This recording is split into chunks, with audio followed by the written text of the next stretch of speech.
43 వచనాల వరకు చదువుకుందాం. ఈ రోజు కొరకు ఏర్పాటు చేయబడిన వాక్య భాగము లూకా రాసిన సువార్త 18వ అధ్యాయం 35వ వచనం నుండి కొద్ది వచనాలు చదువుకుందాం. ఆయన యెరికో పట్టణమునకు సమీపించినప్పుడు ఒక గుడ్డివాడు త్రోవ పక్కన కూర్చుండి భిక్షమడుగుచుండగా జన సమూహం దాటిపోవచున్నట్లు వాడు చెప్పుడు విని అది ఏమని అడగగా వారు నజరేయుడైన యేసు ఈ మార్గమున వెళ్ళుచున్నాడని వానితో చెప్పిరి. అప్పుడు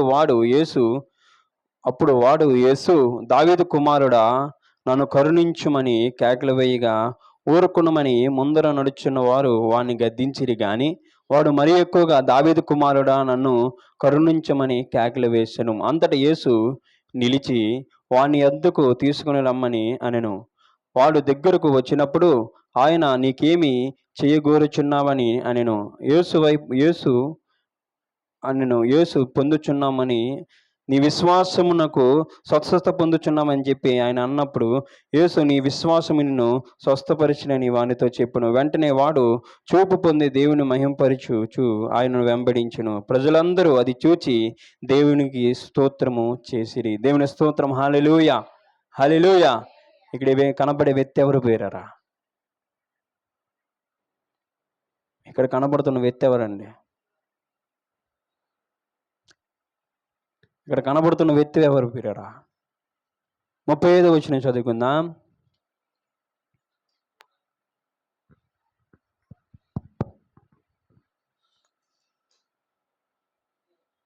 ముప్పై 18వ అధ్యాయం 35వ వచనం చదువుకుందాం. లూకా రాసిన ఆయన యెరికో పట్టణమునకు సమీపించినప్పుడు ఒక గుడ్డివాడు త్రోవ పక్కన కూర్చుండి భిక్షం అడుగుకొనుచుండెను. సరిపోతుంది రా. దేవుని స్తోత్రం. హల్లెలూయా, హల్లెలూయా. ఇక్కడ ఒక గుడ్డివాడు మనకి కనబడతాడు పిరిరా. ఈ గుడ్డివాడికి ఆలోచన పరిస్థితి మనం గమనించినట్లయితే ప్రతి ఒక్కసారి ఈ గుడ్డివాడి యొక్క పరిస్థితిగానే మనం ఆలోచించినట్లయితే ఈయనకి చూపు లేని వాడిగా మనం చూస్తూ ఉంటున్నాం. చూపు లేకుండా ఒక గుడ్డివాడిగా ఇక్కడ జీవిస్తున్నాడని చెప్పి మనం అర్థం చేసుకోగలం పిరిరా. దేవుని స్తోత్రం. హల్లెలూయా, హల్లెలూయా. ఇక్కడ భిక్షం అడుక్కుని తన జీవన ఉపాధిని తన యొక్క పోషించుకున్నట్లుగా లేకపోతే పని చేస్తున్నట్టుగా మనం చూస్తాం పిరిరా. మరి ఒక్క ముఖ్యం ఏంటో తెలుసా పిరిరా, ఈ వ్యక్తి స్వస్థత కొరకు కోరుచున్నాడని చెప్పి నేను అర్థం చేసుకోవాలా. దేవుని స్తోత్రం. హల్లెలూయా, హల్లెలూయా.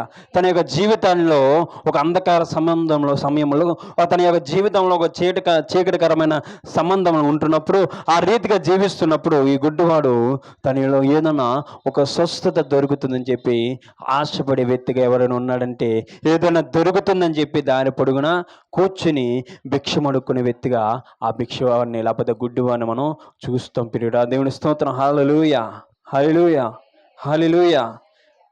నేను మళ్ళీ చెప్తున్నా, ఒక ఆశతో ఈ గుడ్డివాడు భిక్షం అడుక్కుని ఉంటున్నాడమ్మా.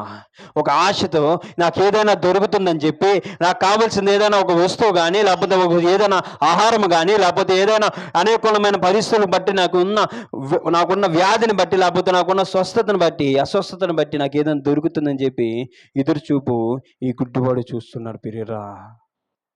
ఆశతో కనిపెట్టుకుని ఉన్నాడమ్మా. అక్కడ రాయబడిన మాట 36వ వచనం చదువుకుందాం. జనసమూహము దాటిపోవచ్చున్నట్టు వాడు చప్పుడు విని ఇది ఏమని అడగగా వారు నజరేయుడైన యేసు ఈ మార్గమున వెళ్ళుచున్నాడని వారితో చెప్పిరి. దేవుని స్తోత్రం. హల్లెలూయా, హల్లెలూయా. యేసు ఈ ప్రాంతం గుండా వెళ్తున్నాడని చెప్పి ఎరిగి ఆ వ్యక్తి ఉన్నాడు ప్రియులారా. దేవుని స్తోత్రం. హల్లెలూయా.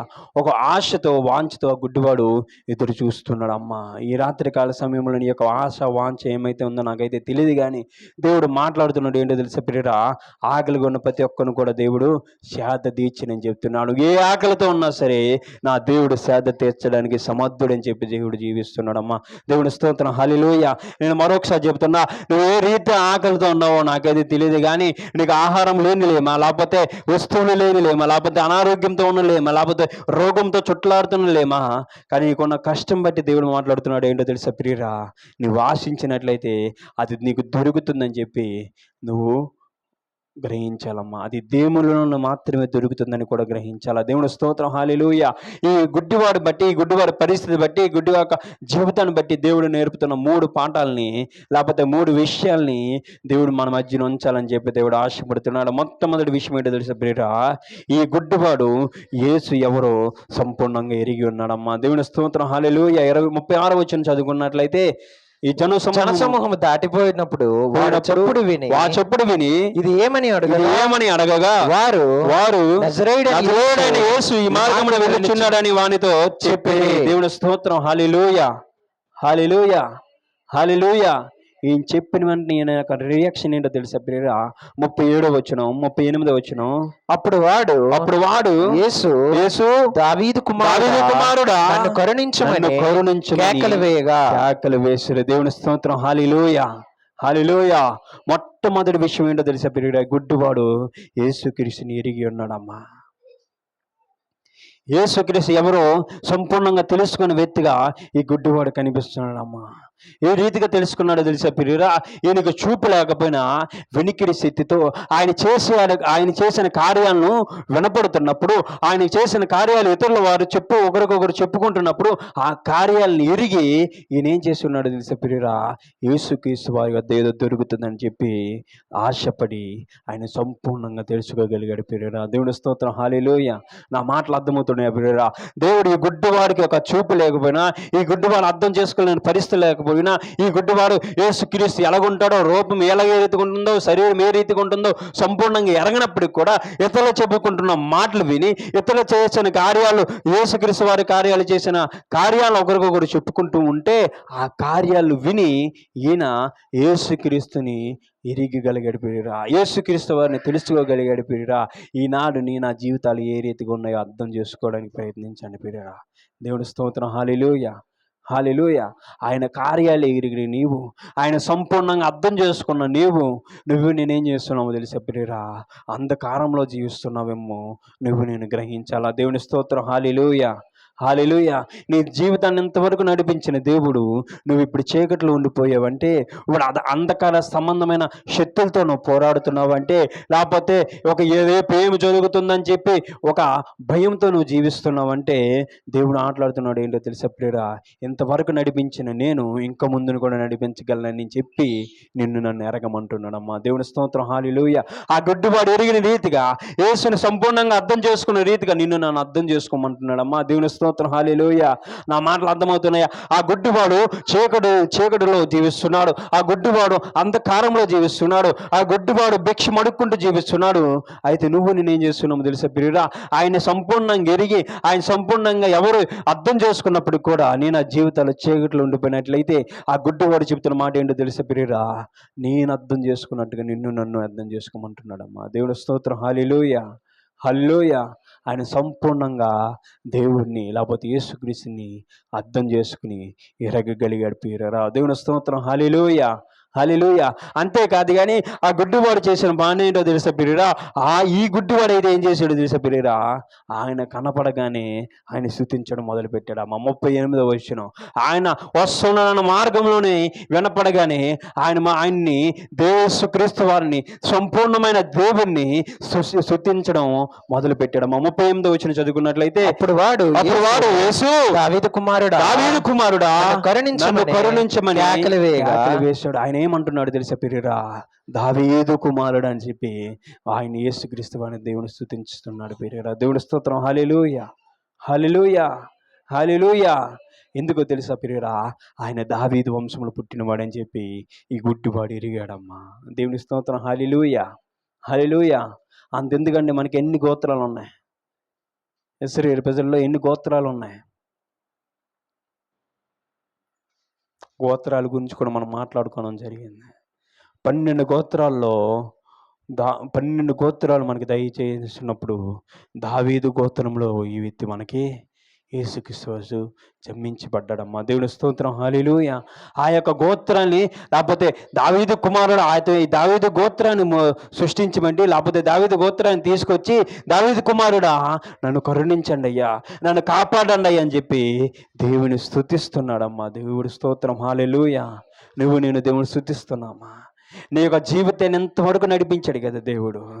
నీ జీవితాన్ని ఇంతవరకు కూడా రేపు ఏమి జరుగుతుందని చెప్పి నువ్వు భయాల ద్వారా ఉన్నప్పటికి కూడా నువ్వు వెనక తిరిగి చూసుకున్నట్లయితే చాలా దినాలు అంధకార సమయంలో ఉంటున్నప్పుడు నేను దాటించిన దేవుడు, అనారోగ్య సమయంలో నిన్ను దాటించిన దేవుడు, అప్పులు ఊపులో కోల్పోయినప్పుడు నిన్ను దాటించిన దేవుడు, లేకపోతే తినడానికి తిండి లేని సమయంలో కూడా నిన్ను తినే ఆహారం గల శక్తిని నీకు దయచేసిన దేవుణ్ణి నిన్ను స్తుతించమని చెప్తున్నాడమ్మా. దేవుని స్తోత్రం, హల్లెలూయా.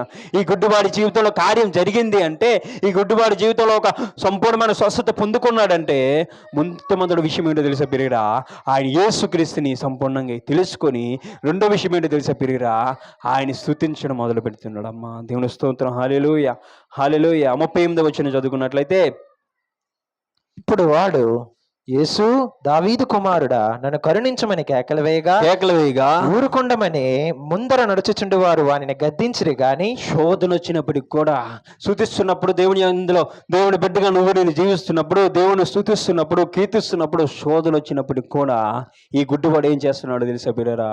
చదువుకుందాం. ఊరుకొండమని ముందర నడుచుచుండు వారు వారిని గద్దించిరి గాని వాడు మరి ఎక్కువ దేవుని స్తుతించడం మొదలు పెట్టాడంట. మా దేవుని స్తోత్రం, హల్లెలూయా. ఆ స్తుతి నీ స్థితిని మారుస్తుంది పిరిగిరా. దేవుని స్తోత్రం, హల్లెలూయా. ఒక పాస్టర్ గారు చెబుతున్న మాట ఏంటో తెలుసా పిరిగిరా, నువ్వు కానీ దేవుని స్తుతించడం కానీ మొదలుపెట్టినట్లయితే, నీ స్థితిగతులు మారిపోతాయని చెప్తున్నాడు పిరిగిరా. నీ స్తుతి నీ స్థితిగతులు మారుస్తుందమ్మా. ఈ గుడ్డివాడు ఏం చేస్తున్నాడు తెలుసా పిరిగిరా, ముందర నడిచేవారు చెప్తున్నారు నువ్వు అరకయ్యా, నువ్వు గద్దిస్తున్నప్పుడు కూడా వారు మరి ఎక్కువగా దావీదు కుమారుడా నన్ను కరుణించమని కేకలు వేసిన. దేవుని స్తోత్రం, హల్లెలూయా. దేవుడు స్తుతించినప్పుడు, దేవునికి గుడ్డివాడు స్తుతించినప్పుడు ఏం జరిగిందో తెలుసా పిరిగిరా? తర్వాత వచ్చిన రాయబడిన వచనం, అంతటా యేసు నిలిచి, హల్లెలూయా, హల్లెలూయా. అంతటా యేసుక్రీస్తు వారు నిలిచి, దేవుని స్తోత్రం, హల్లెలూయా. ఆయన స్తుతి బట్టి యేసుక్రీస్తు వారు నిలిచిపోయాడమ్మా. మీకు అర్థం కాలా? ఈ గుడ్డివాడు అరుస్తున్నప్పుడు, ఈ గుడ్డివాడు దేవుని స్తుతిస్తున్నప్పుడు, ఈ గుడ్డివాడు దేవుని కీర్తిస్తున్నప్పుడు, దేవాది దేవుడైన సృష్టికర్త అయిన యేసుక్రీస్తు వాడు ఏమైపోయాడు తెలుసా ప్రియురా? నిలిచి వెనక్కి తిరిగాడంట. దేవుని స్తోత్రం, హల్లెలూయా. నీ బట్టి నా బట్టి అంత ఘనతను దేవుని అందు పొందుకుంటున్నామా? ఒకసారి లేదో ఆలోచించుకోవాలమ్మా. దేవుని స్తోత్రం, హల్లెలూయా. నీ స్తుతి ఏం చేస్తుందో తెలుసు ప్రియురా? నీ స్థితిగతులు మారిస్తే, నీ యొక్క స్తుతి నీ స్థితిగతులు మారిస్తే, అదే దేవుడు చెప్తున్న మాట ఏంటి తెలుసా ప్రియురా? ఈ గుడ్డివాడి యొక్క స్థితి ఏం చేసిందో తెలుసా ప్రియురా? ఆయన స్థితిగతులు మారిపోయాయంట ప్రియురా. దేవుని స్తోత్రం, హల్లెలూయా, హల్లెలూయా, హల్లెలూయా. నేను మళ్ళా చెబుతున్నా, ఈ గుడ్డివాడి యొక్క స్తుతి వారి స్థితిగతులు మార్చేసాయి ప్రియురా. ఈ గుడ్డివాడు మొదలుపెట్టాడయ్యా, మరి ఎక్కువగా కేకలు వేసాడంట.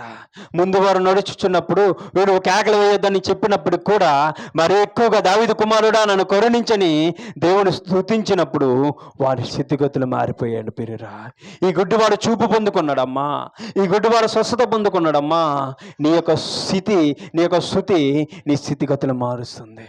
నువ్వు దేవుని స్తుతించగలిగితే నీ యొక్క పరిస్థితులు మారిపోతాయమ్మా. దేవుని స్తోత్రం, హల్లెలూయా, హల్లెలూయా, హల్లెలూయా.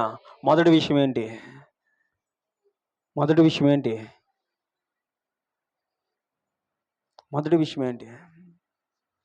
ఈ గుడ్డివాడు మనకు నేర్పుతున్న మొదటి పాఠం ఏంటో తెలుసా ప్రియురా?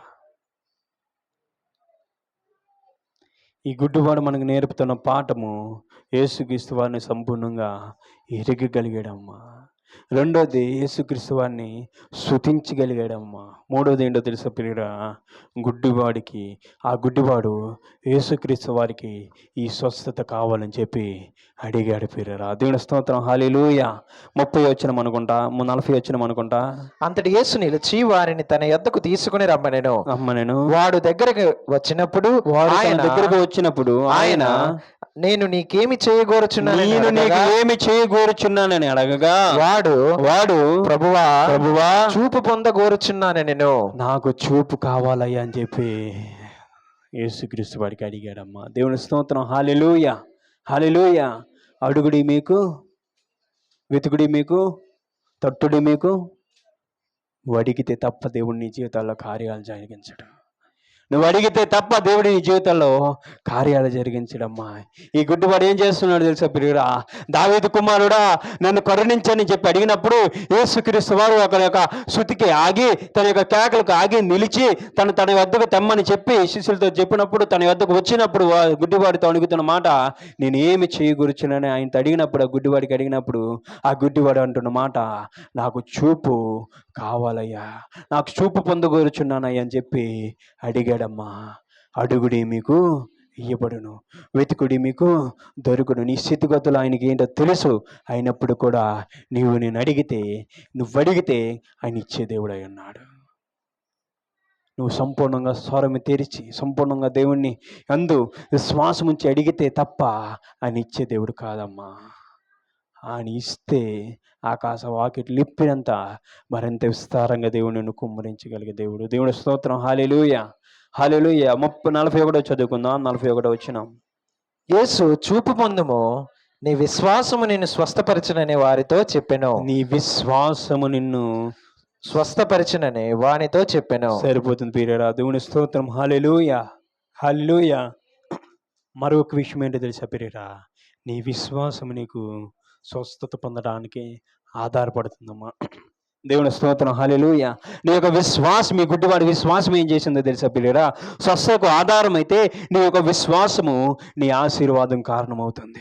నీ యొక్క విశ్వాసము నీ దీవెనకు కారణమవుతుంది. నీ కుటుంబ జీవితాలు ఎట్టి రీతిగా ఉన్నాయో నాకైతే తెలియదు, కానీ నువ్వు సంపూర్ణంగా దేవుని ఎరిగిన వ్యక్తిగా అయితే, నువ్వు సంపూర్ణంగా దేవుని తెలుసుకోగలిగిన వ్యక్తివే అయితే, నువ్వు సంపూర్ణంగా దేవుని స్తుతించగలిగిన వ్యక్తివే అయితే, నా దేవుడు చెప్తున్న మాట ఏంటో తెలుసా ప్రియరా? అడుగుడి వేయబడిన వాగ్దానం ద్వారా నువ్వు దేవుడికి అడిగితేనంట నీ స్థితిగతులు మారుతాయని చెప్తున్నాడు. దేవుడు నిన్ను ఆశీర్వదిస్తానని చెప్తున్నాడు. దేవుడు నిన్ను దీవిస్తానని చెప్తున్నాడు. మునుపటి స్థితి కంటే కడపటి స్థితి మరింతగా ఎక్కువగా ఉంచుతానని చెప్పి దేవుడు మీతో మాట్లాడుతున్నాడు ప్రియరా. ఈ కొద్ది మాటలు దేవుడి వెనుకల్లో దీవించబడును గాక. అందరూ కళ్ళు మూసుకుందాం, ప్రార్థన చేసుకుందాం. కొద్దిసేపు దేవుని యందు ప్రార్థన చేసుకుందాం ప్రియరా. నీ స్థితిగతులు దేవునిలో ఏమి రీతిగా ఉండిపోయాయి? ఈ గుడ్డివాడు దేవుని ఏం చేసాడో తెలుసా పిల్లలు? మొట్టమొదటిగా ఆయన్ని యేసుక్రీస్తు వారిని ఎరిగాడమ్మా. నిజమే, చూపు లేకపోయినా ఇతరులు చెప్పుకున్న మాటలు బట్టి ఆయన ఆశ్చర్యకార్యాలు చేయగలిగాడు. సమాధిలో నుండి రాజును లేపిన దేవుడు అని ఎరిగి తన యందు దేవుని స్తుతించడం మొదలుపెట్టాడమ్మా. దాని యందు విశ్వాసం ఉంచి దేవునికి అడగడం మొదలుపెట్టాడమ్మా. అడిగిన వెంటనే చూపు పొందమని చెప్పి స్వస్థత దేవుడిలో జరిగించుకున్నాడు పిల్లరా. స్వస్థత పొందుకున్నాడమ్మా గుడ్డివాడు. నా జీవితాలు ఎక్కడ ఆగిపోయాయి? ఈ రాత్రికాల సమయంలో పరిశీలించుకుందామా, గ్రహించుకుందామా. నీ నా జీవితాలు ఎక్కడ ఆగిపోయాయో దేవునికి అడుగుదాం, దేవునికి అడుగుదాం, దేవునికి అడుగుదాం. వినబడిన వాక్యం ప్రకారం